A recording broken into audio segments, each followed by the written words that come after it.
Good morning everyone. মই বনাইছো ইফালে ব্ৰেকফাষ্ট আজি ভাবিছো পুৰি আৰু আলু ভাজি খাও যেহেতু দেওবাৰ স্কুলো বন্ধ ইফালে এখেতৰ ডিউটিও নাই আৰু ইফালে মাছ আনিছিলে এখেতে আধা বাছিলে আধা মই বাছিলো এঠালে যাব লগা হল আৰু চক লৈ আৰু এয়া কিবা কিবি বল কৰি লৈ আহিলে বিশেষকৈ ৰোজ আনিছে আদিক দি থাকিবলে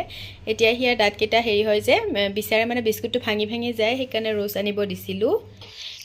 এইফালে কিবা কিবি পাৰ্সেল অৰ্ডাৰ কৰিছিলো কুলিন সাৰ্ফ এনেকে আহি পালে আগতীয়াকৈ কৰিছিলো শেষ হ'বলৈ হৈছে কাৰণে আৰু আকৌ মই পুৰি বনোৱাত লাগিলো আধা হৈছে আধা হ'বলৈ আছে আৰু সটো আহিব হৈছে আদিক লবলৈ গলো মানে হি উঠিলে আৰু সতৰ মানে ড্ৰয়িঙৰ পৰা কিবা কিবি খেল হৈছিলে তাতে কিবা প্ৰাইজ পাইছে তাকে আজি দিলে আনিবলৈ গৈছিলে আহি পালে ৰাতিপুৱা আৰু ভিডিঅ' বনাবলৈ নহলে হিহঁতৰ লগত ব্যস্ত হৈ থাকোতে এয়া দুপৰীয়া ভাত বনাবলৈ লৈছো মাছখিনি যে আনিছিলে তাকে ফ্ৰাই কৰি আছো আজি ভাবিছো মানিমুনি আৰু ভেদাইলতা লগত বনাম মানিমুনিখিনি এতিয়া আনিছে ভেদাইলতাখিনি কিবা দিনো হল পকৰি চকৰি বনাই খালো বাৰু এদিন জুলু কৰি খালো এইফালে সালাটো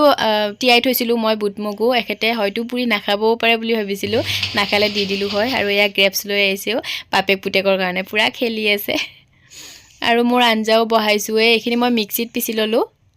ইয়াতে মই বেলেগ একো নিদু নিমখ হালধি আদা নহৰু দিছো পিছুতেই আৰু অকনমান জালুকৰ গুৰি দিম নমুৱাৰ আগে আগে বেলেগ মছলা আৰু একো নিদু এটা আলু দিছো বইল কৰি আৰু এইখিনি অকনমান গোট মৰালে ৰাখি মাজিলে আহিছো দে বাই বাই